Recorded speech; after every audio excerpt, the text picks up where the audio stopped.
Je crois qu'il y a déjà dans le but l'essentiel par rapport à l'ouverture en abysso. Donc, par la présentation, tout le monde a se présenté. C'est pour la première fois que nous sommes Awa, qui se présente au PC, identité non complète, et puis le but, tu es dans quel département? Tel que moi, je suis Tariq Ngamou, le directeur de la team, département presse. De l'autre côté. Oui, moi c'est Passion Bint, acteur et chef de discipline dans le groupe cinématographique. Moi c'est Jolie Okana, actrice dans le groupe cinématographique. Nes Massing, acteur. Jenny Boutouka, actrice. Moi c'est Rachel Di Commanda Kandi, je suis actrice à la team. Passeport, je suis journaliste de la team Papier Ability. Hamilton, caméraman à la team Papier Ability. Jenny Alaou, journaliste. Laurence, journaliste. Prenez beauté par un journaliste. Ephraim Kame, réalisateur de la Papier Ability, département presse. Kintou, acteur. C'est Arnaud, journaliste. Fiston Liébo, acteur, comédien, Yatim Papier Ability, chef du groupe Yatim Papier Ability. Chimama, acteur. Christelle Miko, journaliste, team Papier Ability. Comment? Constantine Lungezi, maman major, actrice, maman conseillère. Christian Eoke, acteur. Yannick Chombo Délicassi, coordonnateur et groupe cinématographique Papier Ability. Loulou Mayamba, scénariste. Merci beaucoup, comme je disais, et pour la présentation, je crois bien que au fur et à mesure que nous sommes ensemble, vraiment, parce que nous surtout tous team Papier Ability, quel que soit team Papier Ability groupe cinématographique, team Papier Ability du département presse, biso tout ya papa mokon. Sur ce, tu banda réunion dans le bref du sujet nabiso ya lelo, tu as moi plusieurs points à parcourir. Mais avant de parcourir, tu as ça moi bilan. Bilan et année, l'année s'est terminée. C'est pour la première fois qu'on se retrouve depuis l'année 2021 au côté. Nous sommes le 6 février. On est vraiment au début de l'année, vu que tu as dans le deuxième mois. Sur ce, ça n'a passé parole à chacun de nous. Après, c'est un peu bilan par rapport à Team Papier Ability. Depuis création, il y a un groupe cinématographique Team Papier Ability. Depuis création, il y a presse dans la Team Papier Ability du côté presse au Bissotozali. Un peu quelques points de vue avec toute franchise et puis sincérité au lobby. Qu'est-ce que tu as remarqué, qu'est-ce qui ne va pas, et puis piste des solutions. Je commence d'abord, je passe la parole à Patient. Pour une dernière fois. Tu fais un bilan, donc, et là on nous remarque à Team Papier Ability depuis que tu es là. S'il y a quelque chose à rebondir, quelque chose à corriger. Et puis nous sommes là pour intérêt à Team. Un mot par rapport à ça. Donc, tu vas passer le micro directement. Ok, merci directeur pour la parole. Le bilan, je peux dire, jusque-là, dans place où on a un département, on a un cinéma. Je peux dire tout est ok, ça va. Les acteurs, tout ça qu'on travaille comme il faut. Tout ça dans le cadre d'un projet, tout ça là, en fait. Je n'ai pas vraiment grand-chose à dire sur ça et je peux juste dire de l'ensemble que non, ça va. Il n'y a pas vraiment grand-chose à signaler. Donc, merci. Bon, merci beaucoup. On a remarqué, bon, mon nom est Mabete Banda na Koutina Group. Jusqu'alors, Banda tout Banda 2020, on est tout 6. En tout cas, on a équipe bon. Ok. Côté là, vraiment, la moni, il y a le grave exact. Ok. Merci pour la parole. Donc, je pense que bilan positif, mais il y a 3 ou 4 trucs où il faut tout bon ça. On a la vérité, il faut tout bon ça. Il y a tellement de trucs où il faut tout bon ça entre nous. Ouais, on pense que cinéma, il faut tout bon ça. En réalité, on est des artistes plutôt, actrices, acteurs et tout et tout. Et ça va bien moussou, ndenge bo traiter bateau. Il faut bon ndenge bo traiter les bateaux. N'appelle c'est exemplement typique ya muké. On est ici. Tokomi awa, ba sengi mutu guna ye. Mutu na droit senga guna ye. Na sengi guna ngai. Mais guna nga mo ba pesa ngate po ani po na espace ezate mais to stengi gérant bitoko somba libanda. Mais tisiko ngai na eloko melate pour moi ba pesa mbongo ba ko zagu na ngezate. Ce sont des trucs où il faut total. C'est pas normal. C'est pas normal déjà pour un premier. Yami Balé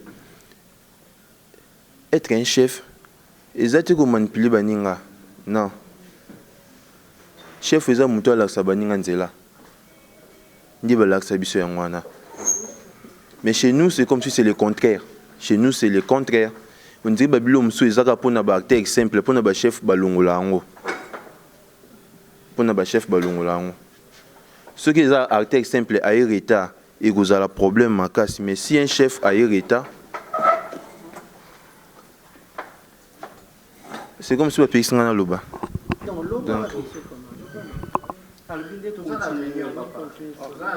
On est ici pour arranger.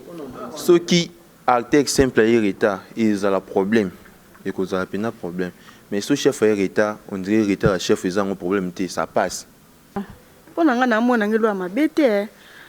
normalement, net likam o net ndeko nanga na sa utoloba.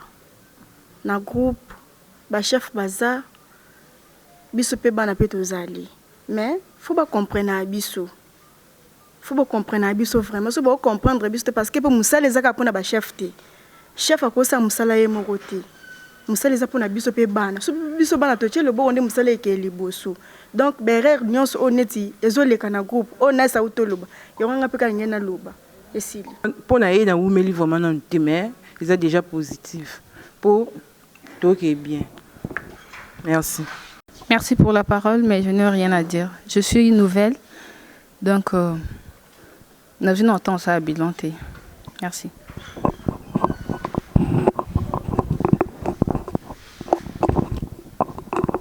Ouais, merci beaucoup.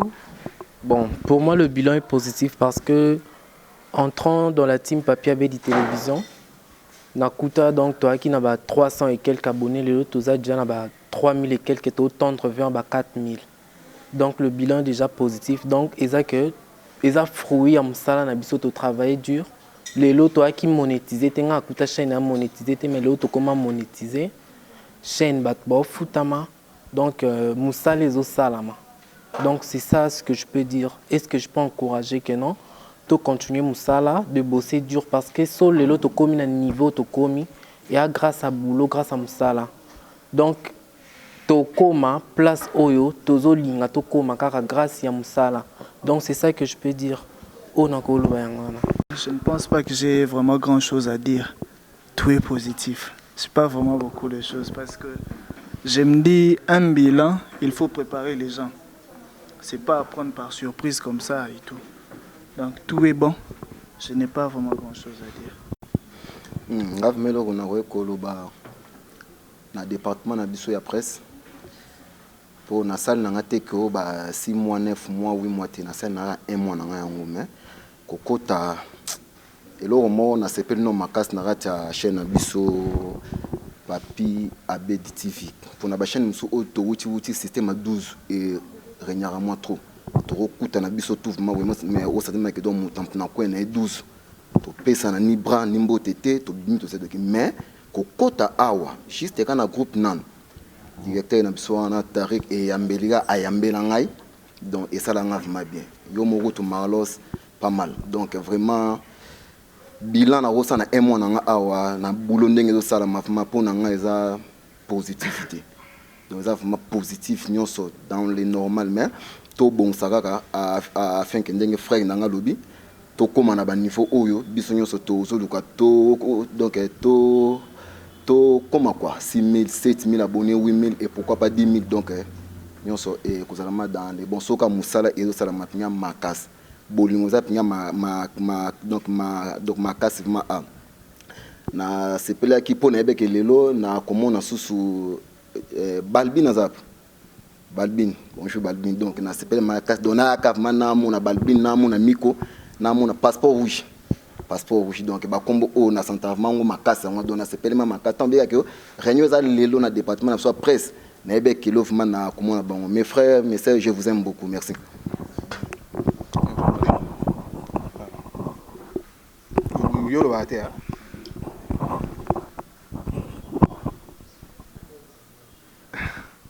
C'est bon? Ouais. C'est que moi, d'abord, je dirais, on appelle ça d'abord les 3 fois champion. Papi Abé dit grand merci. Parce que c'est l'une des premières personnes où il y a fait la chance, il y a aussi la bagarre dans moko. Écoute la chaîne et à partir de la bagarre, il y a un monde comment et comment la moi après moi vous savez aussi demande la chaîne. Bah 5 mois après vous bagarre on hôtel c'est un bon travail. Puis il faut que marché belé. En fait, c'est que je vais dire c'est quoi? Je pense bien que non.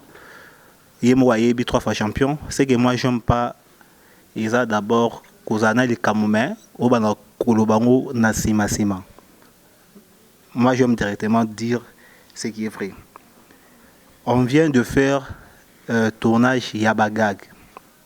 Le montant envoyé n'a pas quitté. Donc j'ai appris ça tant au champion. À l'obaki Makamo sur tournage Yabagag au Islamaki. C'était un tournage pour tout le monde, pour un acteur nyonso. Je lobby et le deuxième tournage où on a commencé cordon, il y a chaîne Moboye pour ne pas citer le nom. Au moins, mon colo chaîne a tenu la ngambo jeudi à payer $250. Na bien 12 acteurs. Na $250. La bien que Balianza, Cardozo, Banada, Banane. Car on a $250, on a nambon à combien, nambon à combien, on a $250. Mais ce qui m'avait plus touché, c'était l'autre fois, on me dit que non, on a donné $200 pour 2 acteurs seulement. Papesi et na maman c'est $200. Alors que non, il y a un travail chez moi, ce qui a une agag à $30. Maman c'est soit une agag à $20. Et c'était vraiment j'étais vraiment très étonné. Il y a eu que non, 2 personnes ont besoin $200. Alors que non, tout ça qui bat acteur et belé.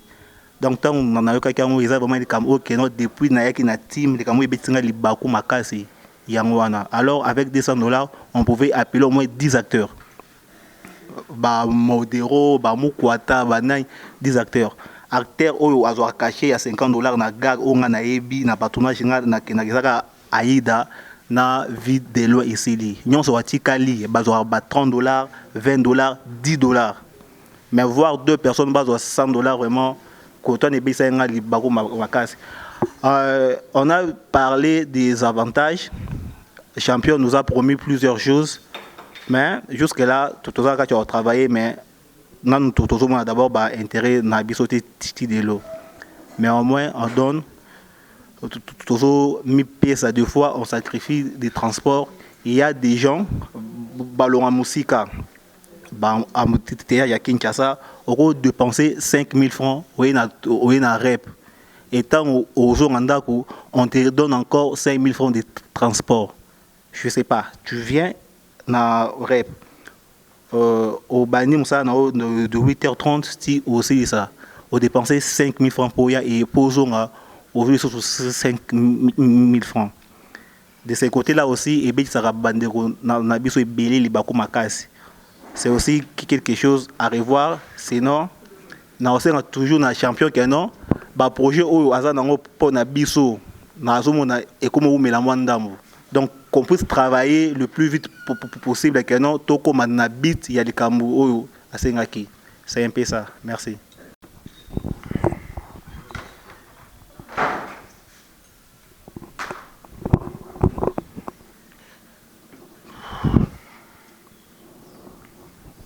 Ouais, merci beaucoup. Na sepende de côté le 6 samedi, et c'est trop. Il y a le besoin de remercier le bon Dieu, ou à passer ce souffle, ou surtout à passer un souffle, n'a toujours côté baninga. Il y a mis balé na pesara. Merci na papier Abedi. Les boss, merci beaucoup. eloko ninga na loba moi ba remarque nga mike on a mon na team Papi Abedi na umeli moi na team Papi Abedi yango par rapport nde na kutaka chaîne na moi be fort ba gag to sali ba émission ba mambe belé ti lelo plus chaîne komi ermoso na otala chaîne sala anga bien et sala anga esengo mais lo kana ngana lo bana boss Papi Abedi tuza ba artère tuza ba père de famille donc on a ba bana mambe belé pour nga boss mais quand on s'appelle ba artiste non na mambe belé toi ba papa bana to ya amoto ya ba tournage ba rap to se gagner ba biloko mobo ezaka ba retour na biso pour tozonga maintenant senga ke boss place ça bongisa makambo belé donc pour biso tozalaka bien pour te ba okoba na musala tout ça na mambo belé mais eloko na remercier idée na yo au sala ke tous ensemble tout bando répéter et ça la formati avant mes arrêté na ba biloko ba gag ça na ba groupe ya ba théâtre mais na ba chaîne ba YouTube ça la tout ça mutali bosso ou ça l'idéologie wana le vandi pas na fier ya otala ba biloko le zo panzana ya otala le bat miso ba ben nga liebo malgré tout déjà na groupe mona ebani ya munene mais na YouTube na mo kota ya mo babenga mutu pa talinga habité faut ça babiloko ya grâce ka yo papi mais lo na ngo posa sozo lo bana biso makambo faza makambo mo vraiment za tout droit kendongo lo bien ina yo etikali i poto mona bilo muso lo bi i mais to moni lo côté bilo muso moni donc to yebo échanger o boko surtout ko boliga mo ba lo ba ke ça mité et ça là un peu bien té toi ba tout et ça bien té nabi ko ça grand homme donc soigner sur le malobano na formé ça en effet etika la akaka ndebi soto swaka yo etika la pe bongo maloba formé changer a mingi té so maloba e changer mingi ça la bien té loba ka likamuno so lobi likamuno za la bongo ebele po loba etika la bongo même sous loba ezokende bongo té tant to banda osoano ne bandelo yebi wana serana ba na Facebook webisa ngo bili yebona sa groupe et kokisama oui wana na pesa au raison mais en babilo mususu boss attaque artère vraiment donc faut bongisa boss biso peto bongisa musala po biso zaka fuya musala chaque fois na biso zaka boulot na biso na zaka na rap na zana bagag na zana film auto tourner les secrets de la piqûre biloko biso to ko pesa ka yango wana mais biloko mususu boss tango lobaka oya kisasa ya pasi boss po muta koma place azana a place to za lipa na nguba te muta uta mbinza boss mbute ya jezali akolongo na ba moto lokola donc mambese bele boss donc tokolo ba biloko misu eza mikete bilo misu ya mikeme ya pasi yoza na poto biso to na Afrique donc tango lobalika mususu vraiment zalaka nango tout droit boss o vraiment na osengo na ngo na souci nanga ona nango pa na yo yango wana. Merci mon boss.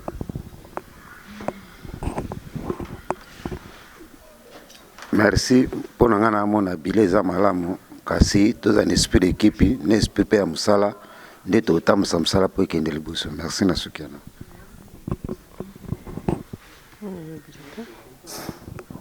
Wow. Merci pour la parole. Moi aussi la bileza pour la zamutasika mais tout va bien.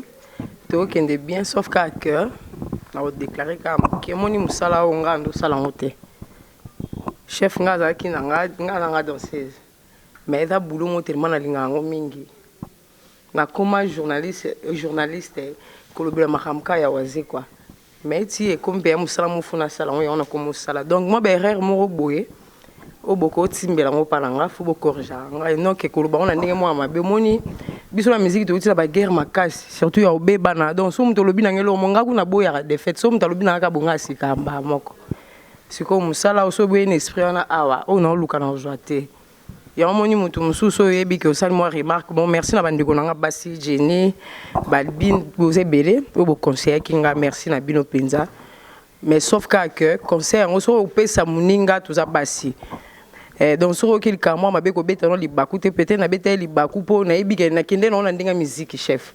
Na kende na lokwa moi bongo mais la logique des choses to moni ke na lobi moi bien internet na moi remarque pas directeur Tariq faut na banda na mbote mais ngana na krina mo so na bimé donc so na beta on te mutalo ba kunde miko eko gite fo bandela on a zo ba message que miko ata na zapper so na kika krina na comprendre que ça yo. Merci na directeur Tariq na reproche na pour na mbote merci na Jenny merci na Balbine merci na passeport rouge que tu t'es pour mon et ben na passeport rouge pas moi aussi non na ebité so kazawa passeport rouge à mon balbon na baraté c'est la première fois tout le monde là c'est la première fois tout le monde là pour un monde en deux monde na passeport rouge et monde des photos moi aussi na statut na dara non donc c'est kaza moi aussi mais on a compris que ça moi mobile. Oui. Beau garçon. Oui. Beau garçon, garçon noir. Merci. Na olingaka ande so qui moi reproche ezali ko reprocher moninga eloko loba on ndenge moi faux. Et donc pour tout comme un esprit moi pour na ko mala moi okité aka pour na ye ko la peka boulot eza facilité pour sur lobi na likamo be na ko betel ba ko be na yo ka voice na mutu mutako be c'est esprit. Et puis na boss na ngai puis na ba chef na bo excuser na bande ko na nyonso toza na bango wa. Na silika na ndenga faute pour na mone déjà banda idana mutu muso aluba mabe na mono ndiye ataka bato parce qu'on a évité nga pena répondre pour ça la mabe on moni et c'est là moi bongo mais boss na nga limbisa merci na batnyo so to kutana ça nga bien komona na batnyo so merci pour la parole vraiment merci pour na papier abedi merci nazo sepela mingi naza awa. Et puis, nous sommes plus âgés que tout le monde. Donc, nous sommes mukolo. Batu nyonso bazangandi naza mukolo. Et selinga sous le lendo makasi na moni ba journaliste na biso na ebi bangote na ebi kaka le monsieur tout le monde batika na mona bango na directeur. Na directeur na yo bimisatu batumso na mona binote. Et selinga vraiment bien tous en entreprise moko mais to yebanité lelo na moni bino na oki bien nga naza na cinéma et salinga vraiment bien bon pona kolobela makambo ya biso ya cinéma eloko ya liboso ngai na linga sala un peu remarque na linga kiboyi pona tum eza entreprise mais ba département ezali ebele donc na lingi mo batu na batu bazwa charge ya département na bango non que mutu moko abutaka na département ya ba mususu aito ayaka na département na biso na cinéma te soki moyen ezali tokozala to d'ailleurs tozana ba cordon biso tozana cordon na biso bino kuna bozana cordon na bino il s'agit que ba cordon na biso nde ba kutani ba pesi rapport et pas ya PDG na kolo ba lokola papier abi du PDG donc ba cordon de ba opesa un rapport mais ça te mutumo jour ngai artiste na ke pas ba journaliste na ke ko salela bango makambo etali bango etali ngai artiste te bon journaliste pe aya pa na biso makambo na biso pe etali ete donc il batu na batu bazo charge il y a département na bango pour na ba remarque kovanda esika moko ezalaka bongo mwana motola motakoli na ndako na éducation na bango koya kusangana boye motola motaya na éducation na e po bo sangisa yango eza facilité donc oyo bana na nga na koloba bana na ngai parce que naza na bana ya ba âge donc oyo bana na nga ba uti koloba et pas na ngai na mona ngango vraiment gravité parce que ça que l'éducation na balolenge ya mutu na mutu ndenge azalaka eza nango facile pona ko bongisa to ko solo nango ndenge to fandi awa bato bande ko bazali to chef répétition azali chef ya groupe azali président azali donc to ko fanda to ko solo en tout cas pona cinéma n'assumer le ko la maman ya mutema munene nyonso ekozala bien nango bien na cinéma donc ndenge na solo ba awa problème ekozala sous-souté dans le coin nazalo ko la conseillère problème ezala sous-souté to solango merci beaucoup. Merci beaucoup pour la parole. Pour les moments, nous avons vraiment mais là on a collaboré parce que je suis encore nouveau. Et au fur et à mesure, tous ensemble, merci beaucoup.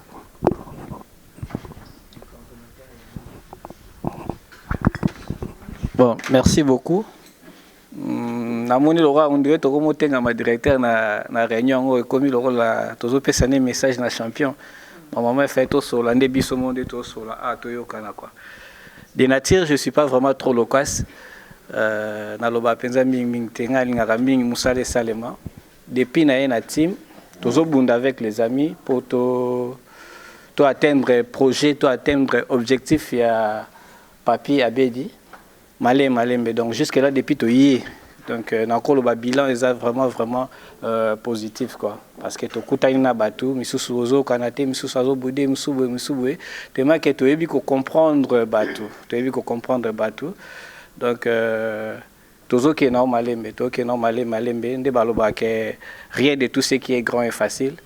Nous on croit na eloko biso to sala to ebi ke e osimba quoi donc bo pe service sous moi tant moi mukeli sous kaka jusqu'à ce que tu atteindre projet objectif nyos au papier Abedi azanango to ko matina niveau ya zali quoi. Merci.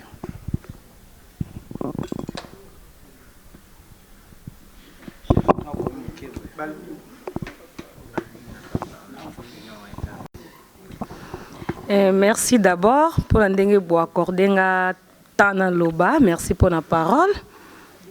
Nous sommes vraiment très heureuses. Ah.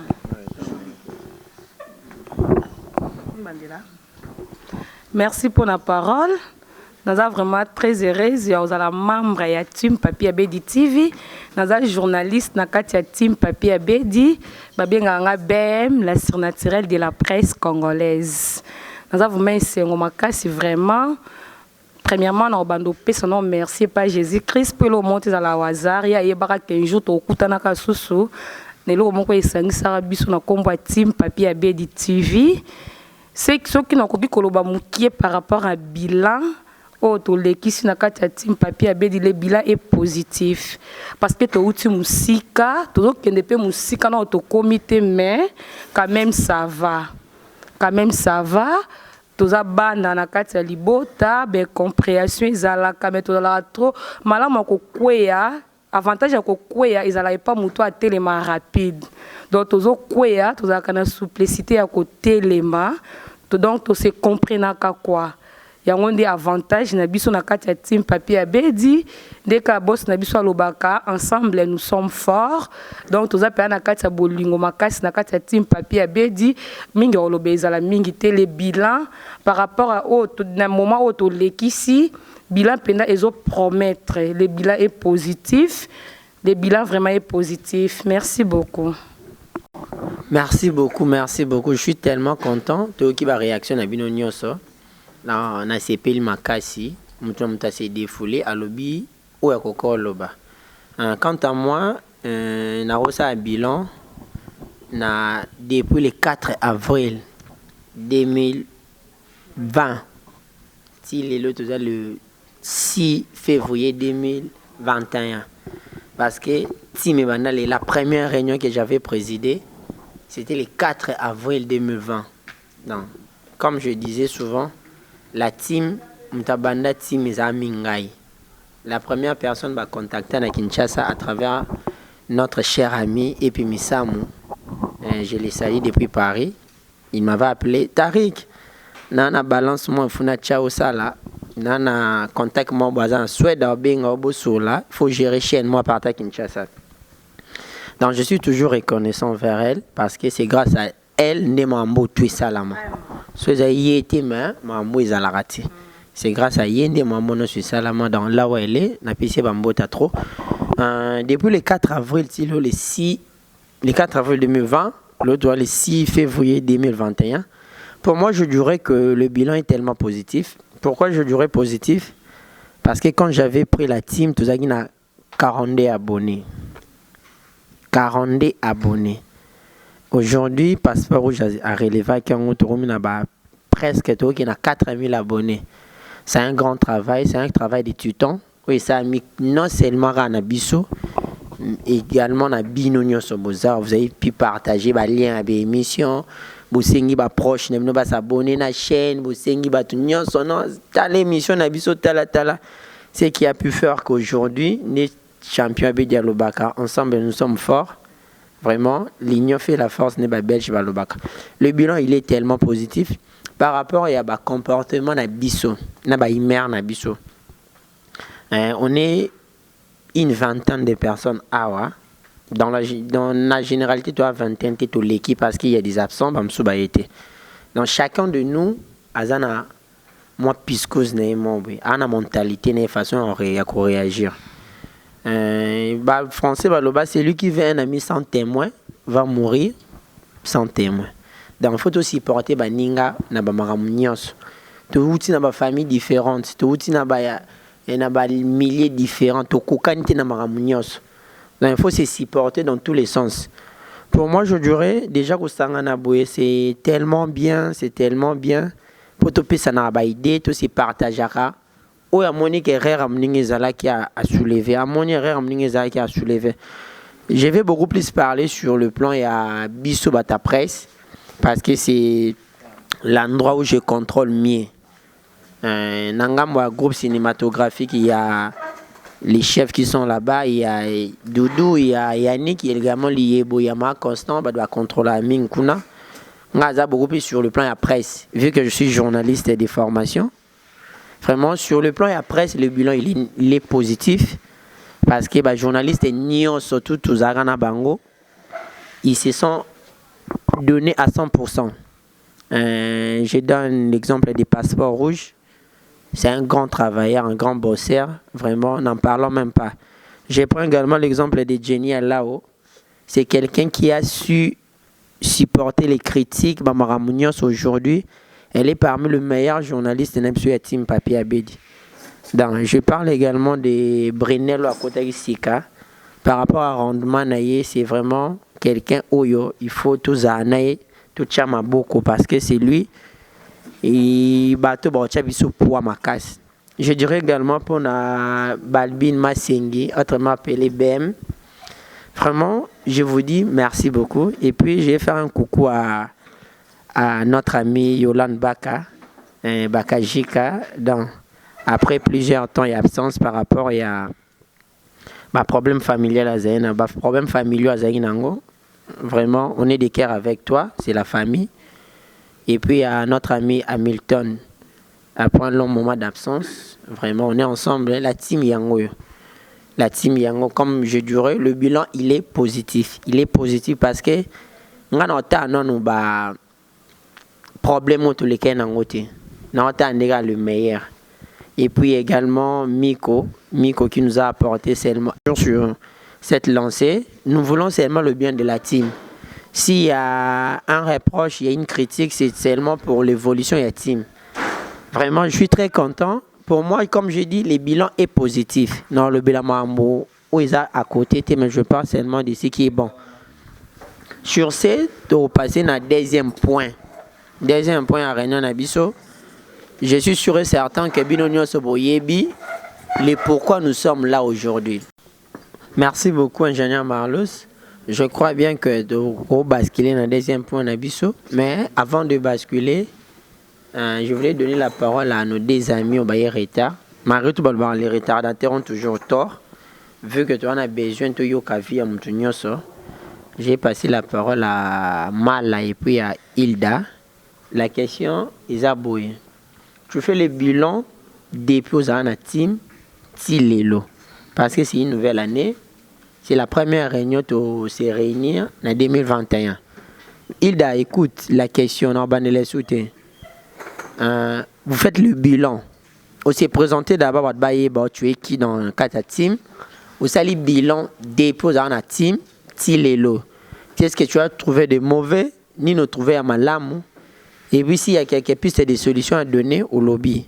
Et puis tu continues à mon deuxième point d'abisso où il est essentiel et puis c'est prioritaire par rapport à réunion M. Alelo.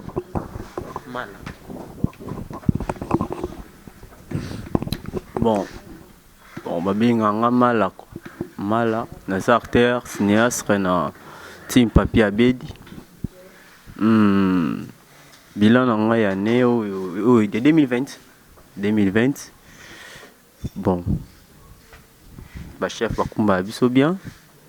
Nous surtout les canons bien à team Papa ABD cinéma. Donc leur amuki ça que ya bakisa. Et ça que to bongisa moi ndenge nini okumba na batu quoi.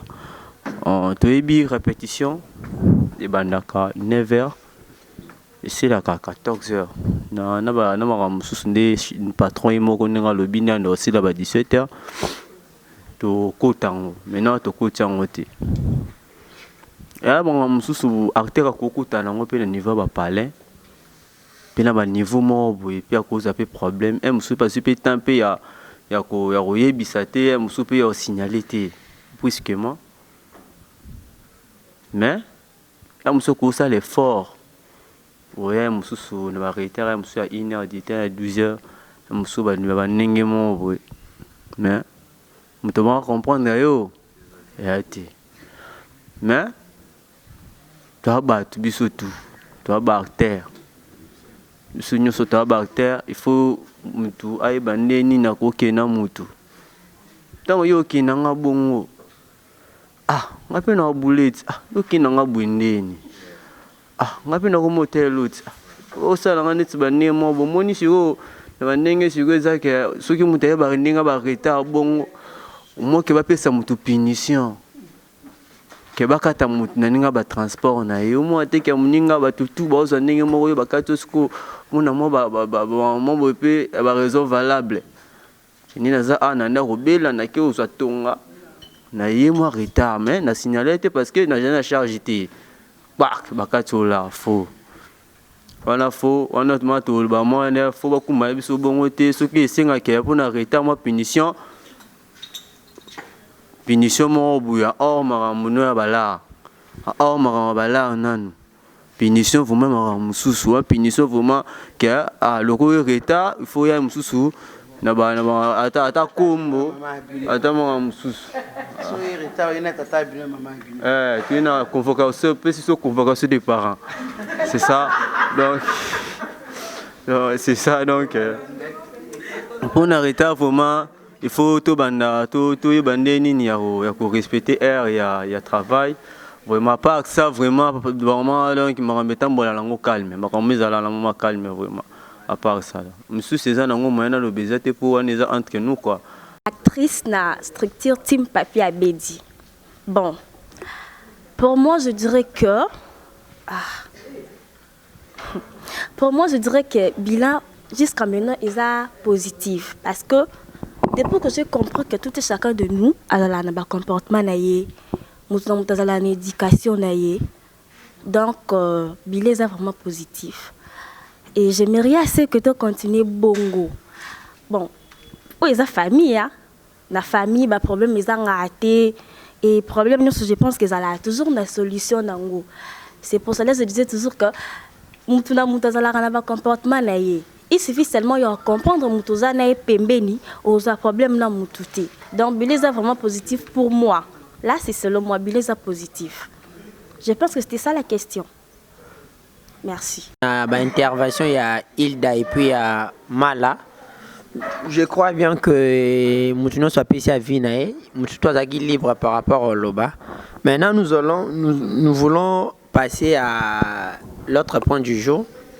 Point les loto bengana ki awa parce que tout c'est comprendre et logoni tout ça na kata team Papi ABD parce que belé baya kaka kande na utinda kuna répétition à théâtre na utinda kuna que ça l'émission mais nous voulons à ce que de réglementer makambo comme abenda selon le règlement raison pour laquelle réunion oyo a été évoquée.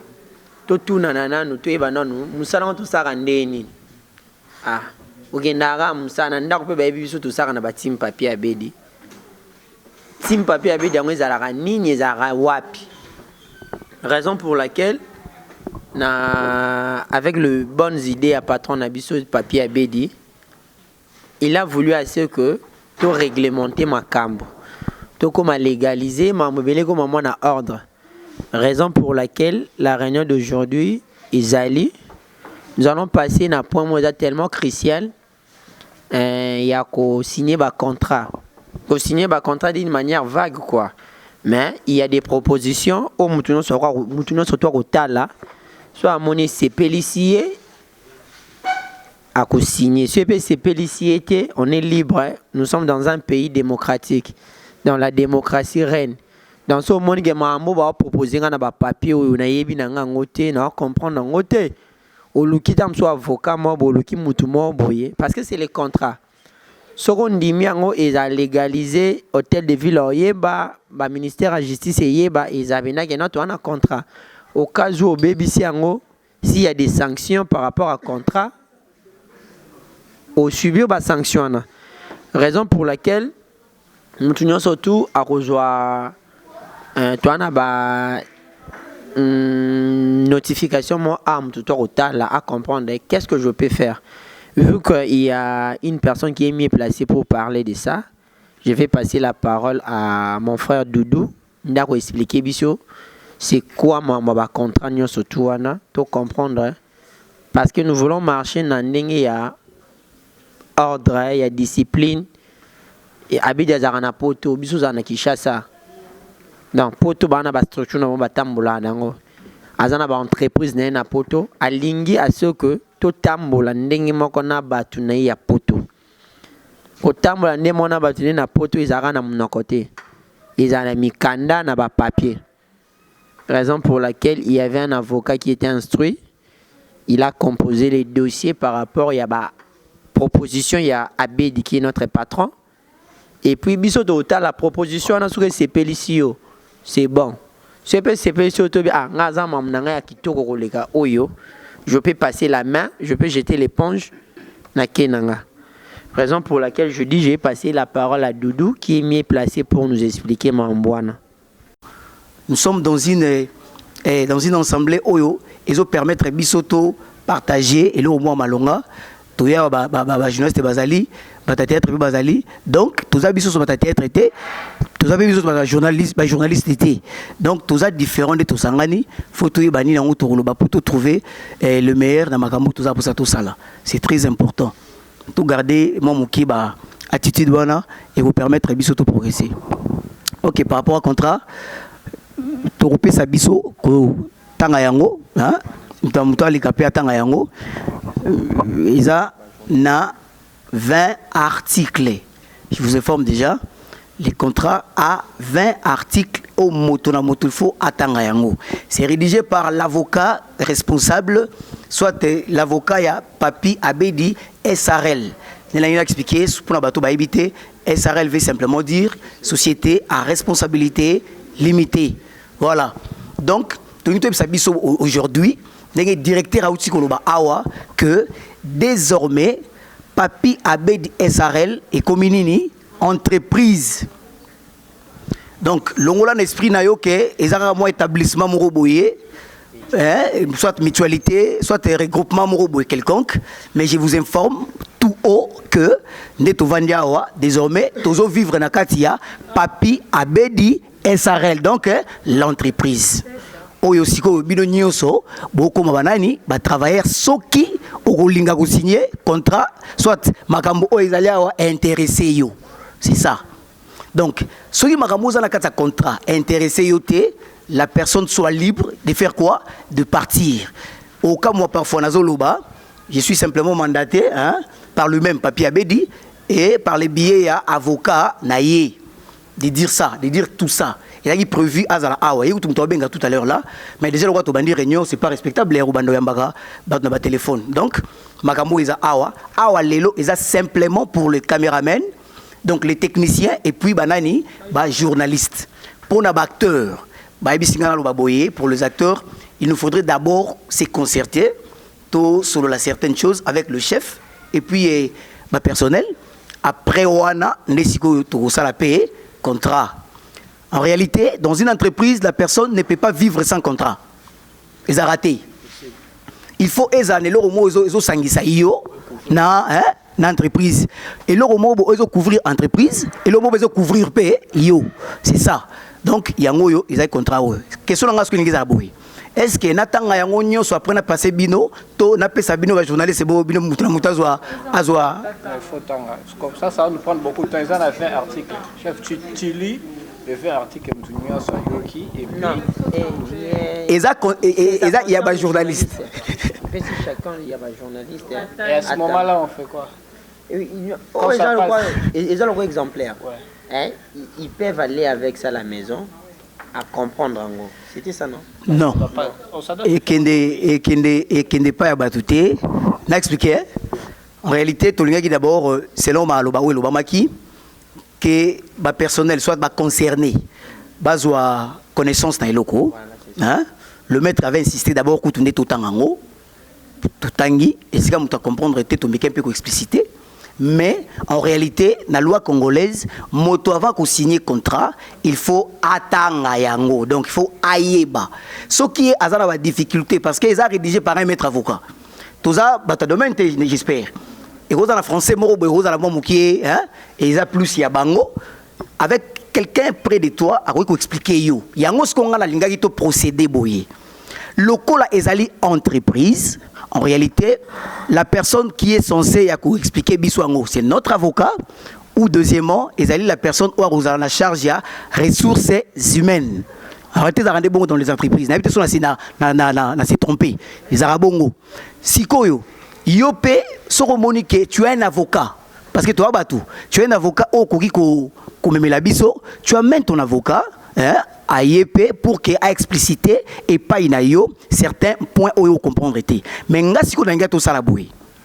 Le l'avocat avait tenu plus au tanga yango, to tanga yango. Nous aurions à mettre une réunion et à la kaka ya banani, ya ba journaliste. En ce moment-là, ndesko tokoya bisonyo pour expliquer bien la chose pour que les gens soient comprendre. N'avez pas sur mon proposition d'un journaliste. Parce que tu as un amalgame. Tu as bisognoso, mais pour nous des détails, des discussions, et vous allez mieux tous entre bisomoro et journalistes. Est-ce que tu trouves un bon?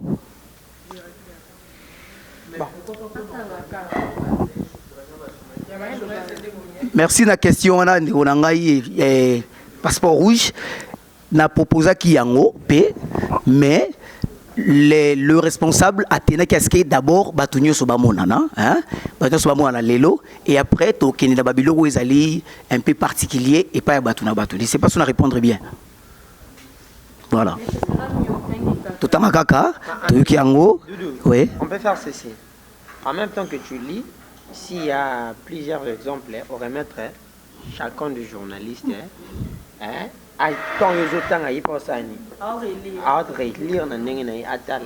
ok, ils ont prévité. Donc, ils ont la mieux, vous aurez pour moi, ils ont moko, qui, vous allez. Bon, l'ex-Alexara, quand tout le monde a vu à boire qui, je peux lire. Je peux lire rapidement. En attendant. Non, non, bon, je lis, hein.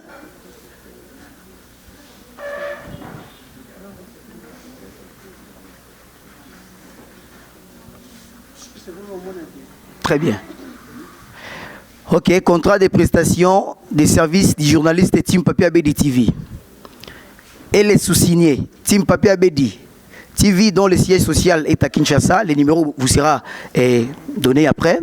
Quartier Pampo, c'est vraiment pas important. Représenté, hein, s'il vous plaît, Tolanda. Représenté par son représentant, M. Doudou Mayamba, ayant pouvoir au fin de la présenter. Si après désigner les clients, d'une part, et madame, messieurs, ne touche badat kandezarazaka, et si après désigner le prestateur. Sont, permet tirer, respecter les objectifs qualificatifs ou quotas des 8 émissions suivant le délai requis. De s'y rassurer avoir pris à la fin de chaque mois 8 émissions qualifiées. Achever au moins par semaine 3 émissions. Article 6. Obligation du journaliste. Les journalistes ont des obligations de résultats. En conséquent de quoi il réalisera la mission qui lui est confiée en se conformant aux articles 3 et 5. Madame, messieurs, est tenu de, première tirée, s'acquitter des tâches conformément à ce que le client demande, soumettre au total 8 émissions et obtenir les interviews avec tous les éligibles avec succès au cours de la durée de ces contrats. Troisième tirée, s'assurer avoir tourné 8 émissions à la fin de chaque mois. Les journalistes s'engagent à faire preuve d'éthique dans ces émissions. Article 7. Confidentialité. Les journalistes s'engagent à observer la confidentialité la plus stricte à l'égard de tous les renseignements dont il pourra avoir connaissance dans l'exercice de sa mission par les clients. 8. Article 8. Propriété intellectuelle. Les données collectées et les émissions fournies par les journalistes dans l'exercice de ces activités demeurent la propriété exclusive des teams ABD TV et ne sauraient faire l'objet d'une quelconque utilisation sans l'autorisation expresse du client. Article 9. Qualité de la prestation. Les journalistes s'engagent à effectuer un travail clair et responsable et à les normes de qualité applicables, c'est-à-dire les normes décrites dans le présent contrat par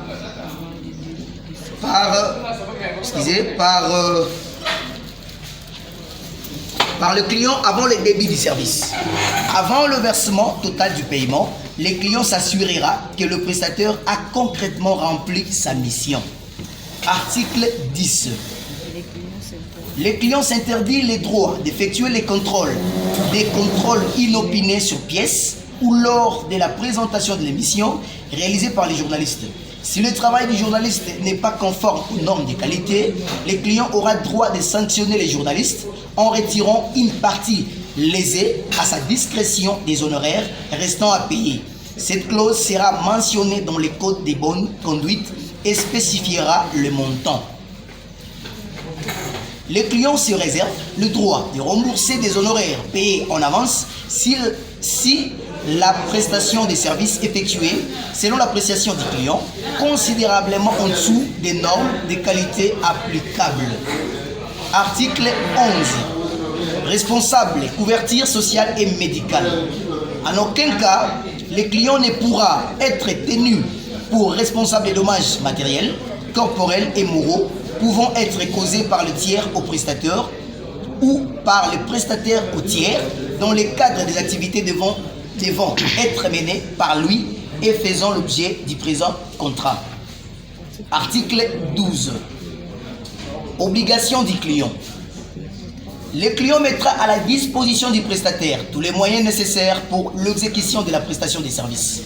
Il versera au prestataire des honoraires des transports selon les modalités et dans les conditions prévues à l'article 15 du présent contrat. Article 13. Responsabilité.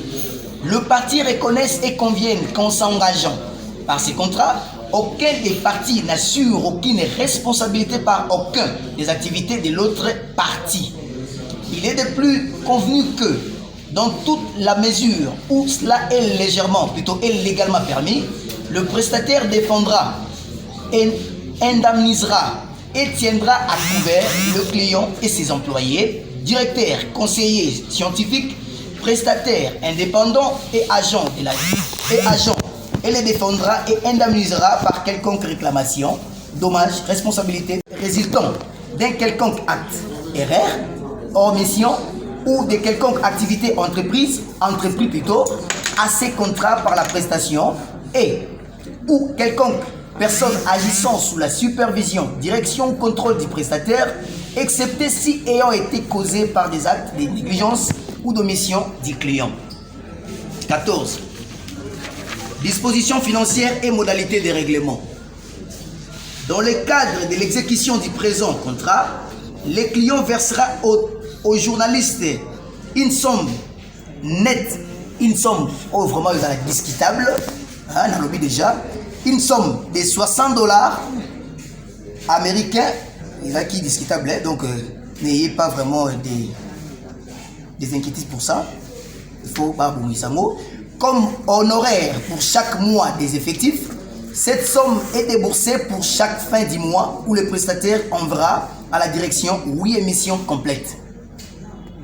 On rappelle, le mois effectif de travail comprend au moins 8 émissions finalisées et des qualités acceptables selon les normes plutôt des qualités de Team Papi Abedi TV.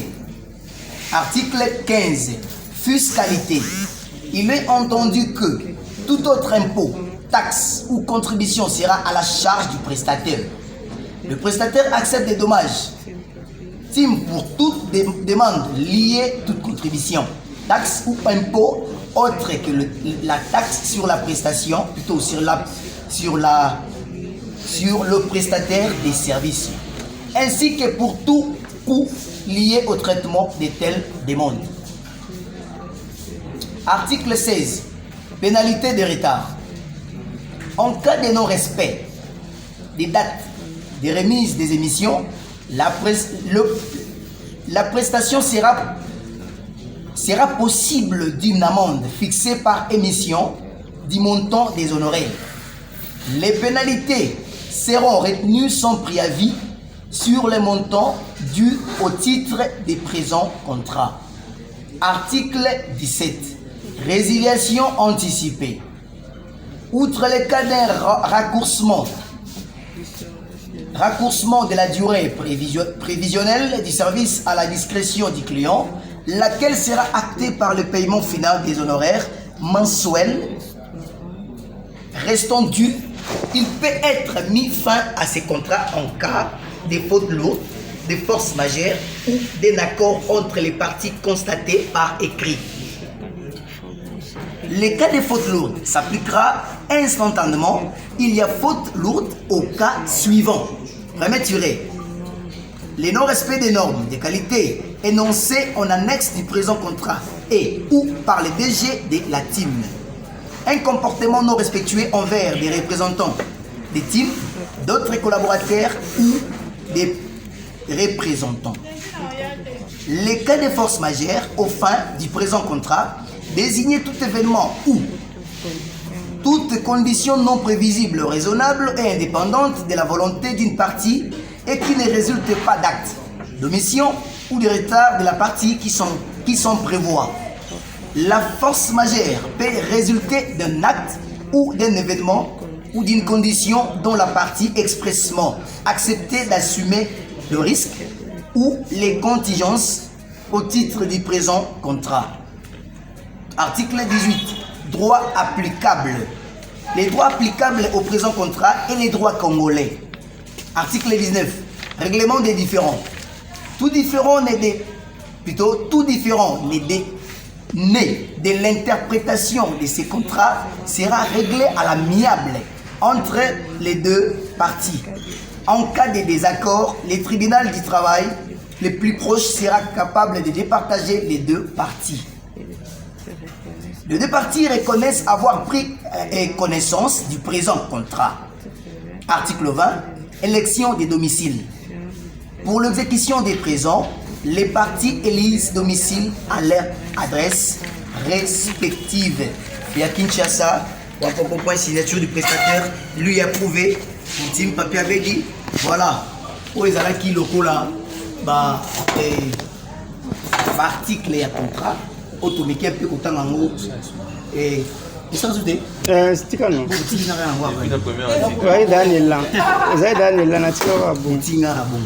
Voilà. Et où ils allaient qui locaux là, article, où ils ont produit, à niveau il y a contrat na biso, où il faut normalement Motonioso apprendre connaissance d'une manière calme, Motonioso à comprendre et apprendre à vous signer. Si la personne ne comprend pas d'abord le contrat, à vous appeler la difficulté à vous signer pour les le rôle à papier d'achoppement de tout le monde.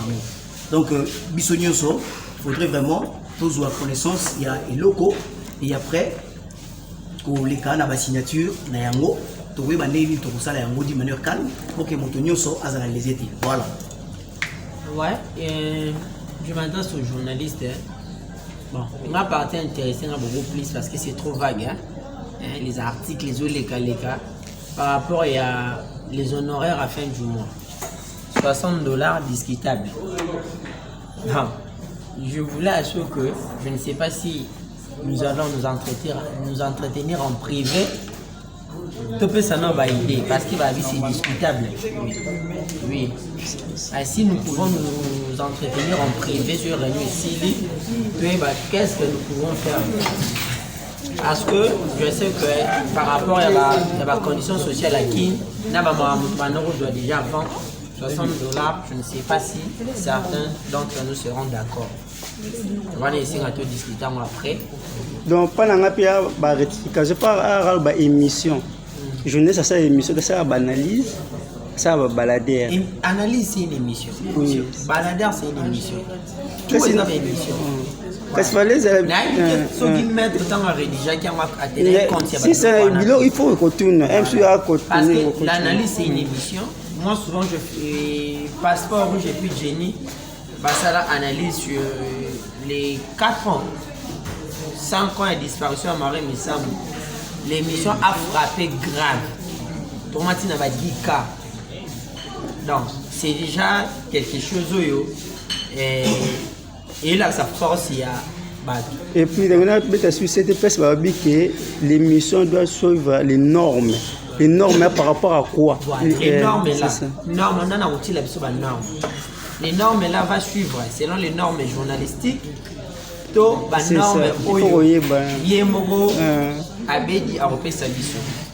Là, ça reste. Il y a plein de choses ici. Il faudrait discuter pour trouver solution. Si certains d'entre nous trouvent ça c'est bon, ok. Si certaines. Vous êtes. Ces contrats, c'est en tant que prestataire et non employé. Donc, prestataire, c'est que tu es engagé, mais tu travailles en tant que. Donc, nous travaillons comme ça. Merci, ça. Et je vais répondre à ma question sur le réseau Tunamarawa. Par rapport à la question de Onabiso, ils ont une question très bien. Et déjà, l'entreprise, tout le monde au fond de la tout sur la réunion. Donc, tu as à départ que tout ça qui est vrai, mais pour le moment, notre visionnaire a lobby format et combien peut changer. Donc, il y a un format entreprise. Mais non, dans cette entreprise, Papi Abedi SRL, ils allaient dans le département où ils ont prévu, entre autres, des départements auto-félicitant ou déjà en acte, ils ont en activité, dans le département de cinéma, dans le département de presse, pour généraliser. Et maintenant là, quand on va remettre Ngaï contrat Oyo, et puis on va explication au Ngaï na suit, pour expliciter à tout le monde, il va tout simplement que, Nakati Awa, Batu Bazo travailler local d'abord, prestataire, pas des employés. Donc, Moutoyer, à un contrat na papier avec dit, ils ont le rôle à Moutoyer, à Sali Moussala Naye, où il s'agit si bango, mais il n'est pas encore employé. Donc c'est ça. La personne n'est pas employée, mais il est prestataire. Donc ceux qui a presté, ma foutier a une indemnité par rapport à la prestation OIE à PESI, soit OIE à Sali. Donc voilà. Sur ces, en cas de maladie, des problèmes familiaux. Ils ont fait prévu. Ils ont fait prévu, voilà. Moi c'est. Voilà, est lié au journaliste. Donc, si vous tombez malade, oh, est lié au moko. Mais l'entreprise, quand même, ils ont une personne morale, morale, humanisme. Et qui peut être le bac et ratagaté, hein, vous pas le sur la moto. Mais le Corona, ils ont l'obligation de tenir un contrat. Voilà.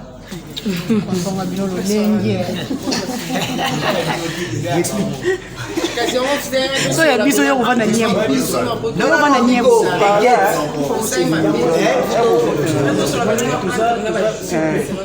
Chef, tu as fait Sangani. Tout ça en fait, acteur, s'il vous plaît. S'il vous plaît. S'il vous plaît, écoutez, réunion, les réunions d'ensemble, Sangisi, journaliste, na acteur. C'est que le sujet où on a mon net biso moi mon pandi tu veux sentir pendant que non mais tu veux accompagner bino alors ça sera mieux. Nous proposons à ce que sujet oyoyo, bo traiter yango entre vous, bo bongi 6 jours moko, oyo ke bo so la ba clause ba contrat na bino. Bo tient la biso sujet oyo que ils ont concerné biso nyonso pour que biso tout peut participer s'il vous plaît parce que très sincèrement na ponyo. OK. Et s'il vous plaît. Est-ce que tu s'il vous plaît. Mais quelqu'un peut qu'on a déjà au départ que tout temps il y a là en aparté mais le coup la question ils ont répété et tout nami il y a peut te répondre toujours répondre par rapport au contrat ils allaient rédiger si quoi quand même et ça client n'a prestataire entre bango souvent il y a encore des clauses automatiques qui tout changer tant que solo libre ça pour modifier donc et le plus important pour nos batteurs pour se sentir dans les étés il fallait quand même tout répondre à nos passeport rouge la question tout n'a qui pour et ça qui va comme ça que on en a goûté to répondre d'une manière directe et après tu reçois temps il y a sur la sur yango et l'homme sous chef Tariq Alobaki ezali donc tali ba honoraire côté wana ils appellent discutable donc bon sécurité na ngoté tant to kutana entre biso to koyeba ndenge nini yako sur la sur yango na éviter so ba journaliste to répondre bien Nina lobe chef oui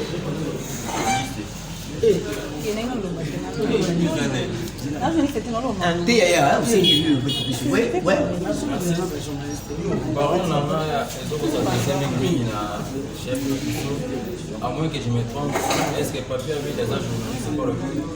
Non, mais est-ce qu'il y a une de sur la journaliste, c'est à vous qui est le chef, mais les autres nous sont hors de vous. Donc, il y a des chefs, tu vas voir, non, chez nous. Tant que je ne sais pas, on ça. C'est ça. Donc, comme tu es là, tu dois faire ça. La question par rapport à la connaissance des causes, dans le sens qu'Abed n'est pas un journaliste. Aza n'a pas de domaine, à part les sports, Aza m'a emmené un journalisme.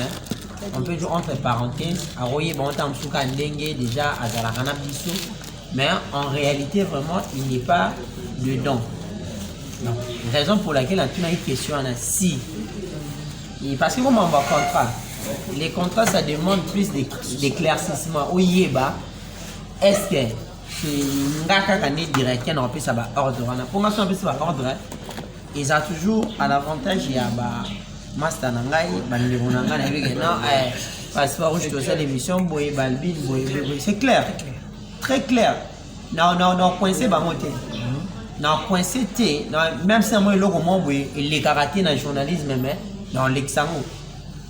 Mais raison pour laquelle on va tout y aller, si peut-être il y aura un expert, il y a les bandes là où il y a ordre, soit il y a déjà un contact dans l'expert à l'Iban, on peut ça ordre. Raison pour laquelle on a une question, on n'a pas y aller. Est-ce qu'en rédigeant ces contrats, vous avez répondu? Voilà, c'est ça, les problèmes. Très bien. Une bonne question. Et. Ouais. Surtout. Bon, les contrats est rédigé par un avocat. Hein? Oyo. Et. Bayebi ndenge basololaki. Hein? Ngai ba pesinga plus naya pour expliciter. Hein, parce que naya pour expliquer. Mais tous ces détails-là, vraiment, na aussi na biso, tout c'est tranquillisé. Tant que tu recoutes dans la carte na biso, d'être au panzasiko hein? Donc vous allez tranquille. Et là, on sous oyo négotari kautu ba awa.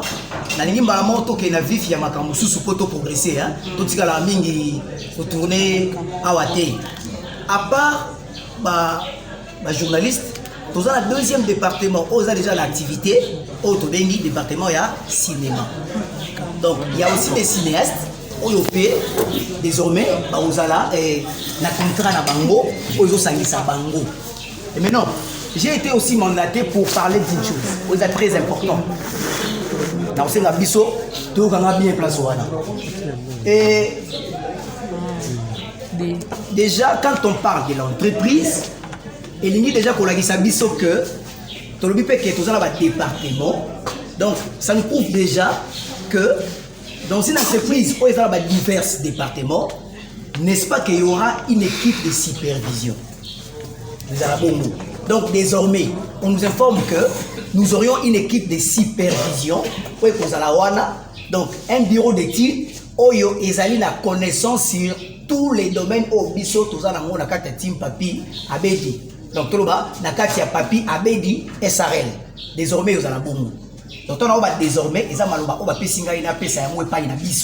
donc désormais, il faut d'abord comprendre que tout le monde a une entreprise. Il y aura des personnes qui ont un niveau de chapeau, qui ont un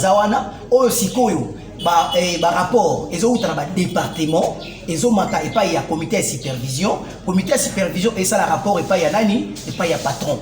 Donc, il y a comme un bon. Et là, nous sommes en train de faire on a eu mandat pour le Yango. Bisogno sautant que le awa vraiment et tout le que le bilan est positif. C'est bien bon.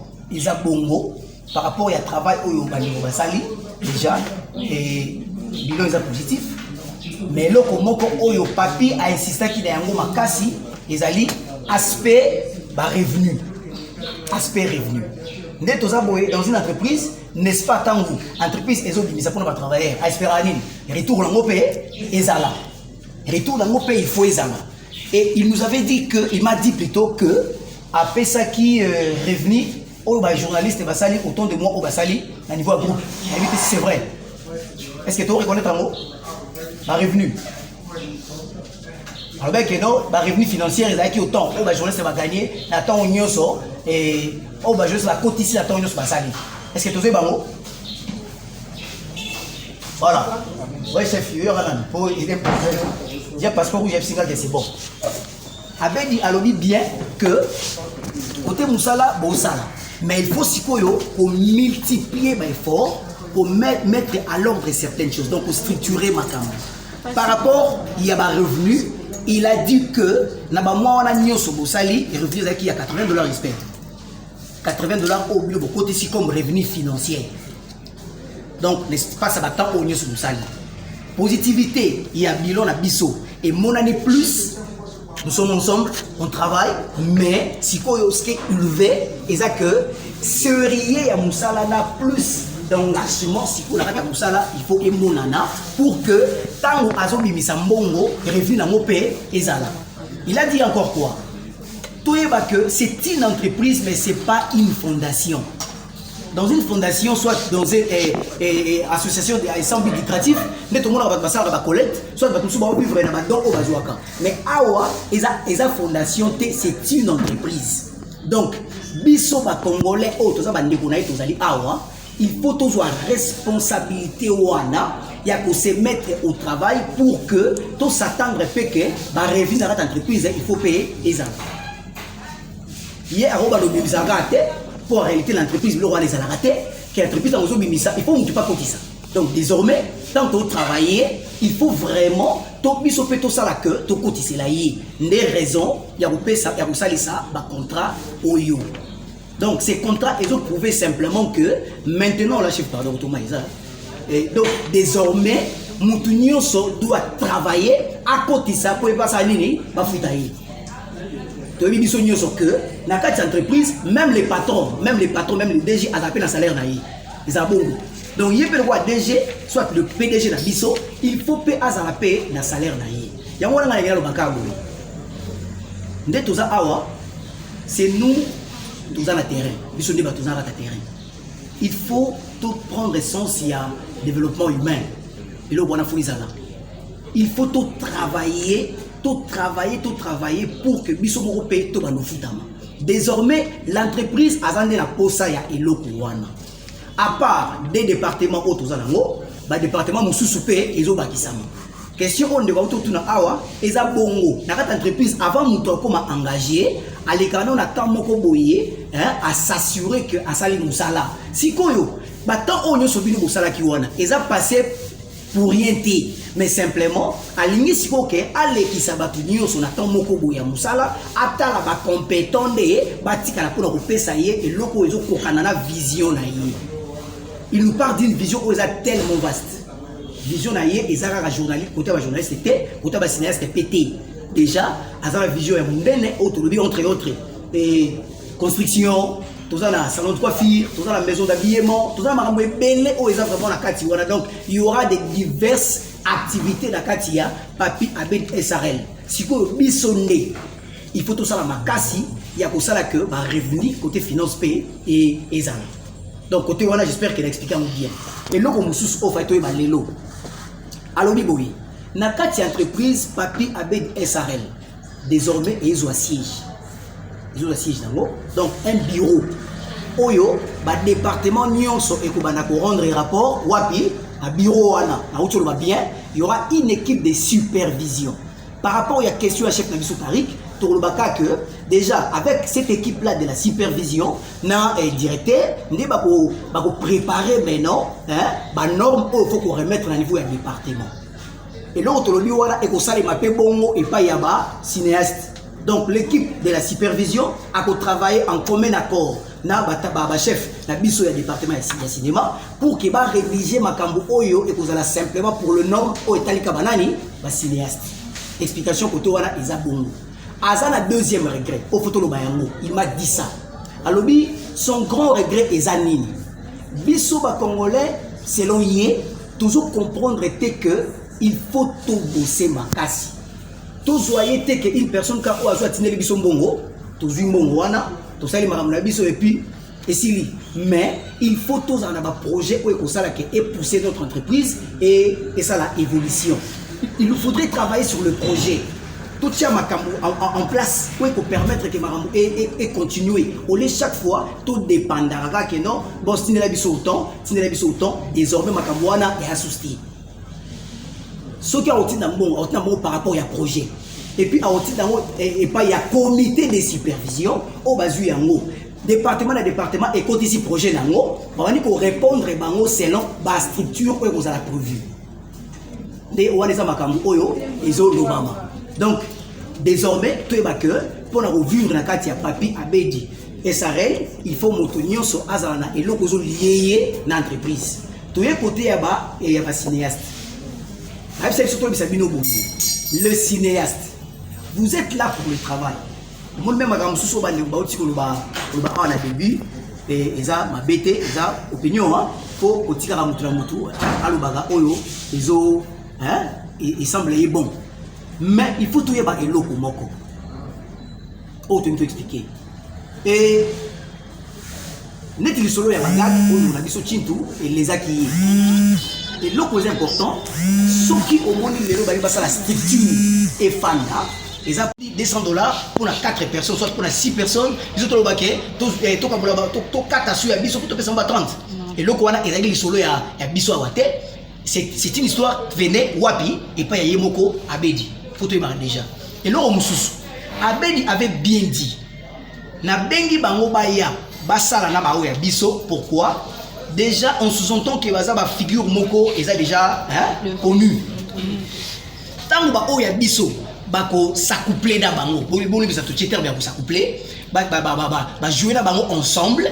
Et qu'on permettre Babilongi yaba oya biso moko esala nini et c'est ce que notre patron avait dit. Bilongi wana tant ezo yebana ezo matsape audience yaba oya biso. Aloba ekutu boye.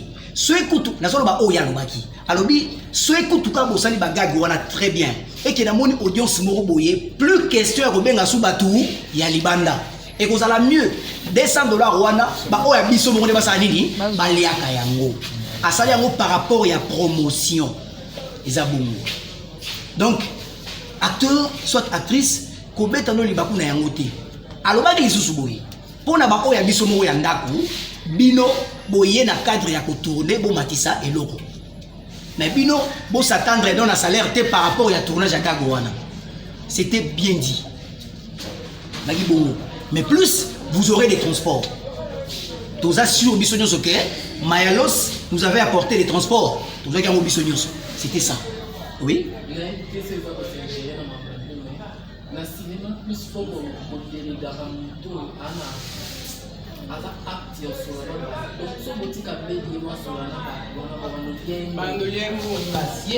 taxé parce que on a photo en signe on a facilité alors que ceux moto du domaine ok on doit contrat on a jouer na prime est abordable ça relève de la même question il doit répondre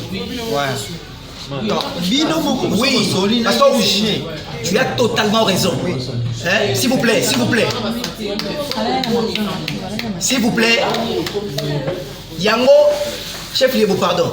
Yango Monisikoyo, Pasteur Rouge, l'importance de la structure. Comment on dit? Tant l'entreprise est structurée, moi, je vais pénétrer et aider. Notre chef, Azamutu, d'être un sentiment. Et ça, un sentiment naïf.